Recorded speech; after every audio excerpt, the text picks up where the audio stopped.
Assalamualaikum warahmatullahi wabarakatuh. Ayah dan bunda, pada kesempatan kali ini kita harus mengingat sebuah hadis yang begitu istimewa, yang mana sering kita perebutkan, yaitu hadis tentang warisan. Ada yang pernah dengar hadis yang diriwayatkan oleh Imam Abu Dawud, Imam Turmudi, dan Imam Ibnu Majah? Ketika mendengar warisan, apalagi orang tua kita yang kaya raya, suami kita yang kaya raya, istri kita yang kaya raya, diharapkan kalau ketika meninggal, yaitu mewariskan banyak harta. Tentu dari jarak yang jauh dia akan datang, dari jarak yang jauh dia akan meminta bagian. Semuanya akan rebutan. Bahkan banyak kasus tentang warisan terjadi bunuh berbunuh, tidak tegur sapa, saling melakukan kezaliman dengan saudara sendiri walaupun seayah dan seibu. Terjadi masalah dalam hal ini. Tapi terkadang kita terlewatkan satu warisan yang lebih berharga, lebih mulia dari semua harta yang ada dimiliki oleh kedua orang tua kita, dimiliki oleh suami atau pasangan kita, yaitu warisan yang diberikan oleh para nabi. Apa itu warisan yang begitu mulia, yang diperebutkan? Kalau raja di raja itu tahu kemuliaannya, dia akan mengambil dengan paksa warisan itu. Dalam sebuah hadis, yaitu Imam Ibnu Majah, Imam Turmudi, dan Abu Dawud meriwayatkan bahwasanya al-ulama warasatul anbiya. Ternyata para anbiya itu mewariskan kekayaannya yang begitu dimuliakan oleh penduduk langit dan bumi yang beriman kepada para ulama. Tidakkah kita ingin menjadikan anak-anak kita sebagai alim, sebagai orang yang soleh, sebagai orang yang berilmu, sehingga dia disebut sebagai warasatul anbiya, pewarisnya para nabi? Rasul melanjutkan dalam hadisnya, al-ulama warasatul anbiya wa innal anbiya lam yuwarrisu dinaran wala dirhaman walakin warrasu al-ilma faman akhadahu akhada bihadzin wafir. Luar biasa, sebuah warisan yang diperebutkan oleh orang yang hanya berilmu dan orang yang soleh, orang yang paham mana yang hakiki, mana yang abadi, dan mana yang hanya dimiliki di dunia ini, mana yang dimiliki ketika harta semu atau harta abadi. Hanya orang-orang yang cerdas dan hebat yang mengharapkan warisannya para nabi. Rasul menjelaskan, wa innal anbiya, sesungguhnya para nabi tidak mewariskan dinar, uang emas, atau dirham, uang perak, tetapi walakin warrasu al-ilma. Para anbiya mewariskan kepada para penuntut ilmu, kepada para ulama, al-ilm, ilmu, untuk yaitu kehidupan abadi mereka, ilmu agama. Barang siapa yang mengambilnya, mempelajarinya, memilikinya, di hatinya penuh dengan ilmu, mengamalkannya, mendakwahkannya, faqad, yaitu sungguh dia akhadha bihadzin wafir. Dia telah mendapatkan kecukupan untuk bekal di dunia dan di akhirat kelak. Oleh karena itu pemirsa, ibu dan ayah semuanya dimanapun berada, sedikit saya ingin perkenalkan tentang mahat kita, yaitu Mahat Umar Ibn Khattab plus UBK plus, yang mana di sana diajarkan yaitu apa? Tahfidz Al-Quran, ulumus syar'iyyah, kemudian ada juga dibekali dengan ilmu duniawi, IT, yang mana di sana juga diajarkan multimedia dan programming. Ini adalah bekal duniawi. Tetapi ada poin-poin besar yang kita ajarkan di pondok kita, yaitu apa? Ulumus syar'iyyah dan menghafalkan Al-Quran.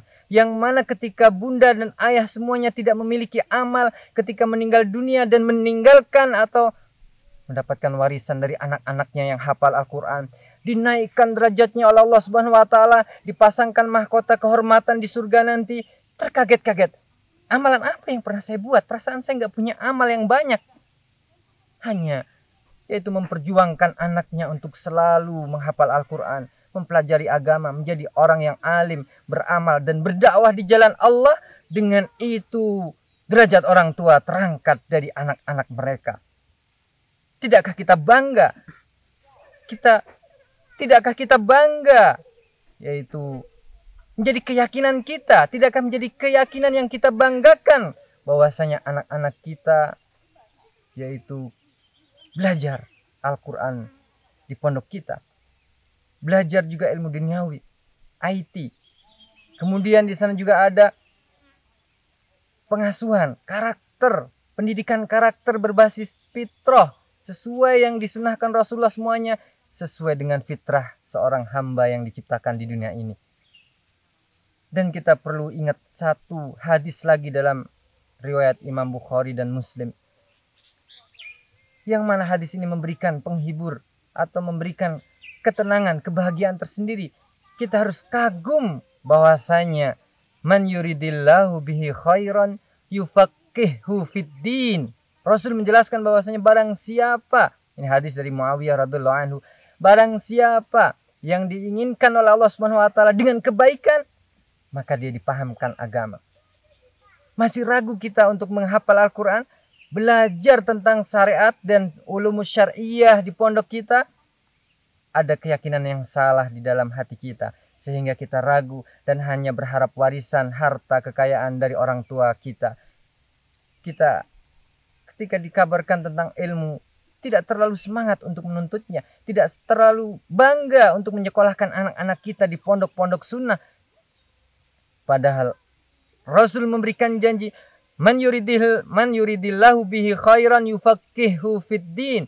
Barang siapa yang dikehendaki, seseorang yang dikehendaki oleh Allah Subhanahu wa taala dengan kebaikan, dipahamkan, diajari, nyangkut, hafal, dan dia juga paham tentang ajaran dunia akhirat kita, agama Islam.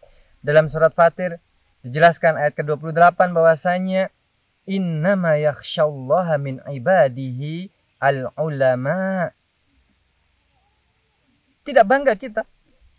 Kita berharap anak-anak kita tidak durhaka kepada orang tuanya. Kita berharap anak-anak kita jujur. Kita berharap anak-anak kita soleh. Gimana kalau mereka tidak dipahamkan ilmu agama? Dia tidak akan pernah menurut ayat ini untuk takut melakukan maksiat.